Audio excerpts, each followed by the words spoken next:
తెలంగాణ రాష్ట్ర మంత్రివర్గ విస్తరణ దిశగా కసరత్తు కొనసాగుతోంది. ముఖ్యమంత్రి రేవంత్ రెడ్డి ఢిల్లీ పర్యటనలో ఈసారి మంత్రివర్గ విస్తరణపై అధిష్టానం పక్కా నిర్ణయం తీసుకోవడం ఖాయంగా కనిపిస్తోంది.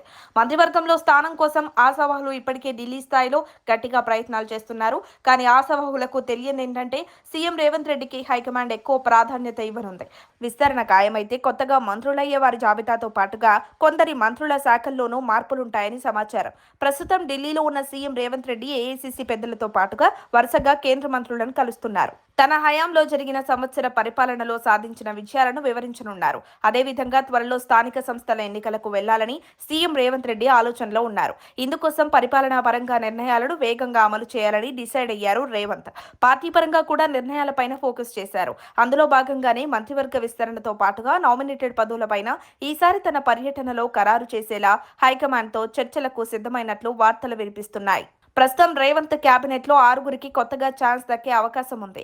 ఈసారి మంత్రివర్గ విస్తరణలో గతంలో అవకాశం దక్కని జిల్లాలు, సామాజిక వర్గాలకు ప్రాధాన్యత ఇవ్వాలని సీఎం నిర్ణయం తీసుకున్నారు. ఇప్పటికే ఎమ్మెల్యే మల్రెడ్డి రంగారెడ్డి తనకు మంత్రిగా అవకాశం ఇవ్వాలని రేఖ రాశారు. మల్రెడ్డి రంగారెడ్డి, మదన్ మోహన్ రావు, వాకిటి శ్రీహరి, గడ్డం బ్రదర్స్, కోమటిరెడ్డి రాజగోపాల్ రెడ్డి, ఫిరోజ్ ఖాన్, సుదర్శన్ రెడ్డి, ప్రేమ్ సాగర్ రావు పేర్లు మంత్రివర్గ విస్తరణ రేసులో ప్రధానంగా వినిపిస్తున్నాయి. అయితే తనకిచ్చిన హామీ మేరకు మంత్రి పదవి ఇవ్వాలని కోమటిరెడ్డి రాజగోపాల్ రెడ్డి కోరుతున్నారు. వీరితో పాటు గడ్డం బ్రదర్స్ ఇద్దరూ కూడా మంత్రి పదవులు ఆశిస్తున్నారు. ఈసారి ముదిరాజు వర్గానికి మంత్రి పదవి ఖాయమని తెలుస్తోంది. దీంతో ఈ రోజు లేదా రేపు మంత్రివర్గ విస్తరణపైన స్పష్టత వచ్చే అవకాశం కనిపిస్తోంది.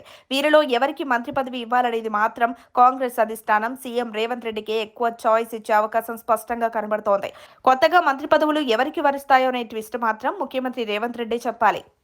మరిన్ని అప్డేట్స్ కోసం మా కాయ్ టీవీని సబ్స్క్రైబ్ చేసుకోండి. మా వీడియో కనుక మీకు నచ్చినట్లయితే లైక్ చేయండి, షేర్ చేయండి. మీ విలువైన అభిప్రాయాలను కామెంట్ బాక్స్లో తెలియజేయండి.